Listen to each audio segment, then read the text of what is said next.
ಅವರಿಗೆ ಅವನು ಮದುವೆ ಮಾಡಿಸಿ ಮಗಳ ಜೊತೆ ಅಷ್ಟೇ ನಾನು ಕೇಳುದು. ನಾವು ಇದಕ್ಕಿಂತ ಮುಂಚೆನೂ ಇಷ್ಟೇ ಕೇಳಿದ್ದು, ಮದುವೆ ಮಾಡಿಸಿ ಅವರಿಗೆ. ಈಗ ಮಗು ಬೇರೆ ಬಂದಾಗಿದೆ ಅಲ್ವಾ, ಮದುವೆ ಮಾಡಿಸಿ. ಶಿಕ್ಷೆ ಕೊಡ್ಲಿಕ್ಕೋಸ್ಕರ ನಾವು ಇಷ್ಟು ಹೋರಾಡೋದನ್ನ ನನ್ನ ಮಗಳಿಗೆ ನ್ಯಾಯ ಕೊಡಿಸೋದಕ್ಕೋಸ್ಕರ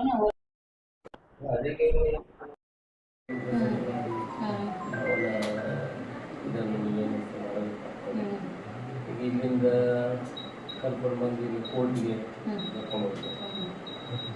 ಅವರ ವಾದ ಹೇಗಿದೆ, ನಿಮ್ಮ ವಿಚಾರ ಕರೆಕ್ಟ್ ಮದುವೆ ಆಗ್ತದೆ. ನಾನು ಅದೇ ದೃಷ್ಟಿಕೋನ ಇಟ್ಕೊಂಡು ಮೊನ್ನೆ ನಿಮಗೆ ಹೇಳಿರುವಂತ. ಇಲ್ಲ ಮೊನ್ನೆ ನೀವು ಕಂಪ್ಲೇಂಟ್ ಕೊಡುವಾಗ ಅಲ್ಲೇ ಬ್ಲಾಸ್ಟ್ ಆಗಿ ಮುಗಿತೆ. ನಾನು ಮುಚ್ಚಲಿಕ್ಕೆ ಬರ್ದದ್ರಿಂದ ನಿಮ್ಗೆ ಇವತ್ತೊಂದು ಸ್ಟ್ಯಾಂಡ್ ಇದೆ. ನಾವು ಮುಚ್ಚಲಿಕ್ಕೆ ಅಲ್ಲಿ ಏನವರು ನಾವು ಬರೆದು ಮದುವೆ ಮಾಡ್ತೀವಿ ಅಂತ ಬರ್ಕೊಟ್ರಿಂದ ನಿಮಗೆ ಇವತ್ತೊಂದು ಸ್ಟ್ಯಾಂಡ್ ಇದೆ.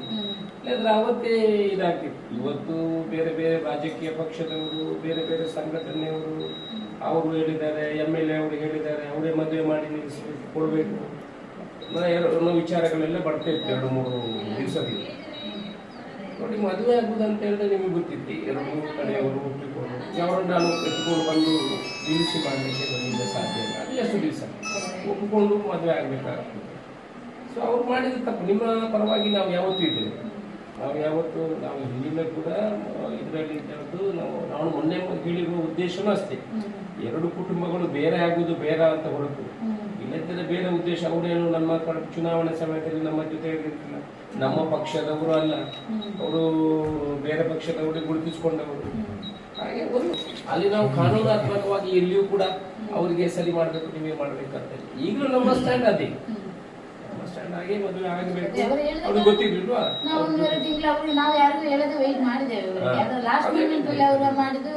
21 ವರ್ಷ ಆಗ್ಬೇಕು ಅಂತ ಹೇಳಿದ್ರೆ ಅವರು ಬರ್ಕೊಟ್ಟಿದ್ದಾರೆ, ಅದನ್ನು ಮಾಡಿದ್ದಾರೆ. ಅವರು ನಮ್ಗೆ ಇಷ್ಟು ಭರವಸೆ ಕೊಟ್ಟ ಕಾರಣ ನಾನು ಅಷ್ಟುವರೆಗೆ ಕೂತದ ಅವ್ರು ಮಾಡಿ ಕೊಡ್ತಾರೆ ಮದುವೆ. ಆಗ ಕಾನೂನು ಮುಖಾಂತರ ಹೋಗುವುದಕ್ಕೂ ಈಗ ಹೋಗುವುದಕ್ಕೂ ತುಂಬಾ ವ್ಯತ್ಯಾಸ. ಪ್ರಾಯ ಆಗಿಲ್ಲ, 21 ವರ್ಷ ಆಗಲಿಲ್ಲ, ಆಗ ಮಗು ಡೆಲಿವರಿ ಆಗಲಿಲ್ಲ. ಈಗ ಹೋಗುದಕ್ಕೂ ಆಗ ಅವ್ರು ಏನೋ ಸೀದಾ ಅಲ್ಲಿ ನಾವು ಅರ್ಧಾಕಿ ಅಂತ ನಾವು ಯಾವತ್ತು ಹೇಳಿ ವಿಚಾರಕ್ಕೆ ಬರೆದು ಅವರನ್ನು ತೆಗೆದುಕೊಂಡು ಕಾನೂನಾತ್ಮಕವಾಗಿ ನೀವು ಒಪ್ಪಿಕೊಂಡದಕ್ಕೆ ಮಾಡಿ ನಾವು ನಿಮ್ಮ ಪರವಾಗಿ ಯಾವತ್ತೂ ಇದ್ದೇವೆ. ಮತ್ತೆ ಹೇಳಲಿಕ್ಕೆ ಬಂದದ್ದು ನಾವು ಅದನ್ನು ಹೈಲೈಟ್ ಮಾಡೋದು ನಮಗೆ ಮಾಧ್ಯಮದವರು. ನಾನು ಮೊನ್ನೆಯಿಂದ ಬಂದದ್ದು ಇನ್ನು ಹೈಲೈಟ್ ಮಾಡಬೇಕಂತಲ್ಲ, ನಾನೊಂದು ರೆಪ್ರೆಸೆಂಟೇಟಿವ್ ಆಗಿ ಇಲ್ಲಿನ ಶಾಸಕನಾಗಿ ಹೇಳಿಲ್ಲ. ನನ್ನ ಬಗ್ಗೆ ನೀವು ಎಲ್ಲಿಯೂ ವಿರುದ್ಧವಾಗಿ ಹೇಳಿಲ್ಲ, ಅದ್ರಾಗಿ ಯಾವುದು ಹೇಳಿಲ್ಲ. ಜನಗಳು ಏನ್ ಮಾಡ್ತಾರೆ ಬಂದು ಅದನ್ನು ಅವರಿಗೊಂದು ಅಸ್ಸಾಗಿದೆ. ಈಗ ಪೊಲಿಟಿಕಲ್ ಪಾರ್ಟಿಗೆ, ಕೆಲವು ಸಂಘಟನೆಗಳಿಗೆ ಒಂದು ಅಸ್ಸಾಗಿದೆ. ನನಗೆ ಗೊತ್ತಿದೆ, ನಾನು ಎಷ್ಟೋ ವರ್ಷದಿಂದ ಇಂಥ ವಿಚಾರಗಳನ್ನು ನೋಡಿಕೊಂಡು ಬಂದವರು. 15 ದಿವಸ 20 ದಿವಸ ಇವರೆಲ್ಲ ಇರ್ತಾರೆ, ಅವರ ಅಡ್ವರ್ಟೈಸ್ಮೆಂಟ್ ತಗೊಂಡು. ಮತ್ತೆ ಯಾರೂ ಕಷ್ಟಕ್ಕೆ ಬರೋದಿಲ್ಲ. ನಾನು ಖರ್ಚು ಕೊಡ್ತೇನೆ ಅಂತ ಒಬ್ಳು ಹೇಳುದು, ಇನ್ನೊಬ್ರು ಇನ್ನೊಂದು ಕೊಡ್ತೀನಿ ಅಂತ ಹೇಳುದು. ನಾನು ನಿಮ್ಮ ಜೊತೆ ಇದೆ ಸುಪ್ರೀಂ ಕೋರ್ಟಿಗೆ. ಕುಟುಂಬ ಒಳ್ಳೇದಾಗ್ಬೇಕಲ್ಲ. ನಮಗೆ ಸುಪ್ರೀಂ ಕೋರ್ಟ್ ವಾದ ನನ್ನ ಪ್ರಕಾರ ಮುಖ್ಯ ಅಲ್ಲ, ನಮಗೆ ಕುಟುಂಬ ಒಳ್ಳೇದಾಗ್ಬೇಕಲ್ಲ, ಅದನ್ನು ನೋಡ್ಬೇಕು. ಇವರು ಅಡ್ವರ್ಟೈಸ್ಮೆಂಟ್ ತಗೊಳ್ಳೋರು ತುಂಬಾ ಜನ ಇರ್ತಾರೆ. ನಾವು ಮಾರಲ್ ಆಗಿ ನಿಮ್ಮ ಜೊತೆ ಇದ್ದೇವೆ, ನಮ್ಮಿಂದ ಯಾವ ಸಪೋರ್ಟ್ಗಳನ್ನು ನೀವು ಕೇಳ್ಬೋದು. ನೀವು ಒಳ್ಳೇದಾದ್ರೆ ಬೆಸ್ಟ್. ನಾನು ಅವರಿಗೂ ಇನ್ನು ನನ್ನ ಹತ್ರ ನಾನು ಸಜೆಷನ್ ಮಾಡೋದು ಹುಡುಗನ ಕಡೆಯವರಿಗೂ ಆಗಿದೆ. ಈಗ ನೋಡಿ, ಯಾರಿಗೆ ಯಾರು ಬರ್ದಿದ್ದಾನೆ ಅಂತ ಗೊತ್ತಿಲ್ಲ. ಇವಳು ಹೆಣ್ಣಿ ಕಲ್ತಿದ್ದಾಳೆ, ಎಲ್ಲ ಇದ್ದಾರೆ, ಆಗಿದೆ. ಇನ್ನಾದರೂ ಅವರು ವಾದ ಮಾಡೋದನ್ನು ಬಿಟ್ಟು ಒಟ್ಟಿಗೆ ಬಾಳುವುದನ್ನು ಮಾಡಿದರೆ ಭಾರಿ ಒಳ್ಳೆಯದಂತ ನನ್ನ ಅಭಿಪ್ರಾಯ. ನಾನು ಅವರಿಗೂ ಅದನ್ನು ನಾನು ಹೇಳುವಂಥ ಕೆಲಸವನ್ನು ಮಾಡ್ತೇನೆ. ನಿಮಗೂ ಅದನ್ನು ನೀವೆಗೂ ಅದನ್ನು ನಿಮ್ಮ ಇರುವುದೇ ಅದೇ, ನಿಮ್ಮ ಎಜೆಂಡಾ ಇರುವುದೇ ಅದೇ, ಅವ್ರ ಜೊತೆಯಲ್ಲಿ ಬಾಳಬೇಕು, ಒಳ್ಳೆಯದಲ್ಲಿ ಬಾಳಬೇಕಂತ ಅದನ್ನು ಮಾಡುವಂಥ ಪ್ರಯತ್ನ ನನ್ನಿಂದ ಏನಾಗ್ತದೆ. ಮತ್ತೆ ಒಬ್ಬರು ಆಗುವುದಿಲ್ಲ ಅನ್ನೋವಾಗ ನಾವು ಅವರನ್ನು ಹಿಡಿದು ಅದನ್ನು ಮಾಡಲಿಕ್ಕೆ ನಮ್ಮಿಂದ ಯಾರಿಂದ ಸಾಧ್ಯ ಇಲ್ಲ. ಅದು ಮಾಡಿದ್ರು ಅದು ಜೊತೆಯಲ್ಲಿ ಹೋಗುವಂಥದ್ದಲ್ಲ. ಅದರಿಂದ ನಾವು ನಿಮ್ಮ ಜೊತೆಯಲ್ಲಿದ್ದೇವೆ, ಅವರಿಗೂ ಗೈಡ್ ಮಾಡ್ತೇವೆ. ಇಲಾಖೆಯಿಂದ, ಪೊಲೀಸ್ ಇಲಾಖೆಯಿಂದ ನಾನು ನಿನ್ನೆ SP ಅವ್ರ ಹತ್ರ ಬೆಳಿಗ್ಗೆ ಮಾತಾಡಿದ್ದೆ. ಸಾಯಂಕಾಲ 8 ಗಂಟೆವರೆಗೆ ಅವರನ್ನು ಅರೆಸ್ಟ್ ಮಾಡುವಂಥ ಕೆಲಸಗಳಾಗಿದೆ. ಪೂರ್ತಿ ಅದನ್ನು ಟ್ರ್ಯಾಕ್ ಮಾಡಲಿಕ್ಕೆ ಸ್ವಲ್ಪ ಸಮಯ ತಗೊಂಡು ಅದನ್ನು ಮಾಡಿದ್ದಾರೆ. ಮತ್ತೆ ನೀವು ಯಾವ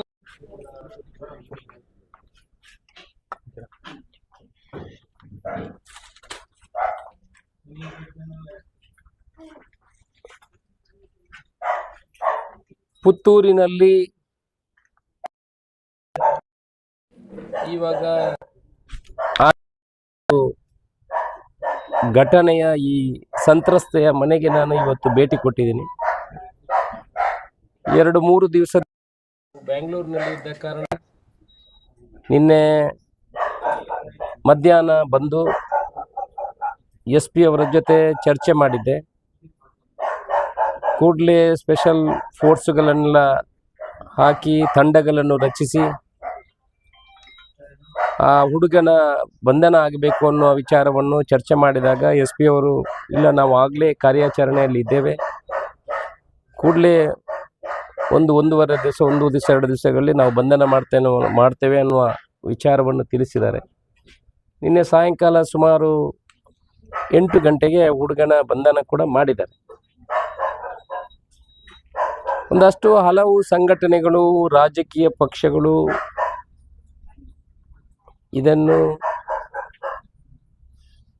ಅವರ ರಾಜಕೀಯಕ್ಕೋಸ್ಕರ ಬಳಸುವಂಥದ್ದು. ಬಾಕಿದ್ದನ್ನೆಲ್ಲ ನಾನು ಸೋಷಿಯಲ್ ಮೀಡಿಯಾದಲ್ಲಿ ಮತ್ತು ಮೀಡಿಯಾದಲ್ಲಿ ನೋಡಿದ್ದೇನೆ.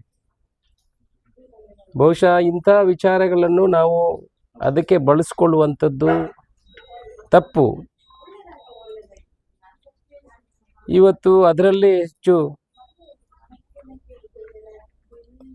ಪ್ರಚಾರವನ್ನು ಗಿಟ್ಟಿಸುವಂಥ ಕೆಲಸವು ರಾಜಕೀಯ ಪಕ್ಷಗಳು, ಬೇರೆ ಬೇರೆ ಸಂಘಟನೆಗಳು ಮಾಡುವುದನ್ನು ನಾನು ಕಂಡಿದ್ದೇನೆ.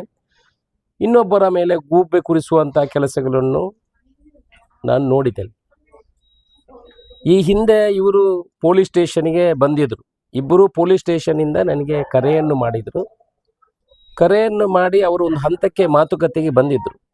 ಈ ಸಂತ್ರಸ್ತೆಯ ತಾಯಿ ಪೊಲೀಸ್ ಸ್ಟೇಷನ್ಗೆ ಬಂದು ಅವರ ಮತ್ತು ಆ ಹುಡುಗನ ತಂದೆ ನನಗೆ ಅಲ್ಲಿಂದ ಕರೆ ಮಾಡಿದರು. ಕರೆ ಮಾಡುವಾಗ ನಾನು ಅವರಿಗೆ ಹೇಳಿದೆ.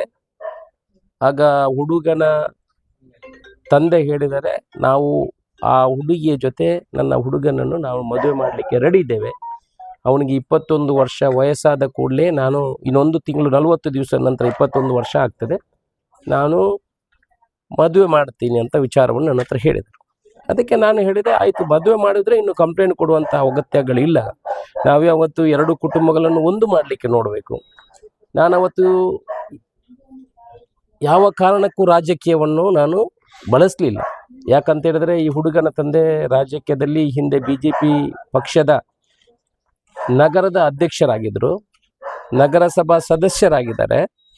ಆದರೂ ಕೂಡ ನಾನು ಯಾವತ್ತೂ ಅದನ್ನು ರಾಜಕೀಯವಾಗಿ ಬಳಸಲಿಕ್ಕೆ ಹೋಗಲಿಲ್ಲ.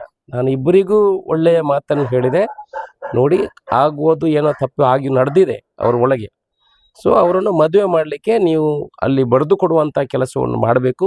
ಮುಚ್ಚಳಿಕೆಯನ್ನು ಅವರು ಪೊಲೀಸ್ ಸ್ಟೇಷನಲ್ಲಿ ಬರೆದು ಕೊಡುವಂಥ ಕೆಲಸವನ್ನು ಮಾಡಿದ್ದಾರೆ.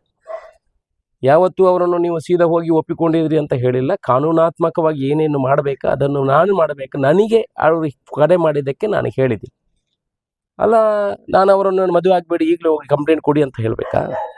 ಅಲ್ಲ, ನಾವು ಒಂದು ಮಾಡಲಿಕ್ಕೆ ನೋಡಬೇಕಾ? ಬೇರೆ ಪಕ್ಷದವರು ನನ್ನ ಜಾಗದಲ್ಲಿದ್ದರೆ ರಾಜಕೀಯವಾಗಿ ಅದನ್ನು ಬಳಸ್ಕೊಳ್ತಾ ಇದ್ರು, ಆವತ್ತೇ ಅದನ್ನು ಹೊಡೆಯುವಂಥ ಕೆಲಸವನ್ನು ಮಾಡ್ತಾಯಿದ್ರು. ನಾವಂತೂ ಖಂಡಿತ ಅಶೋಕ್ ರೈ ಅದನ್ನು ಮಾಡೋದಿಲ್ಲ, ಕಾಂಗ್ರೆಸ್ ಪಕ್ಷ ಕೂಡ ಅದನ್ನು ಮಾಡೋದಿಲ್ಲ.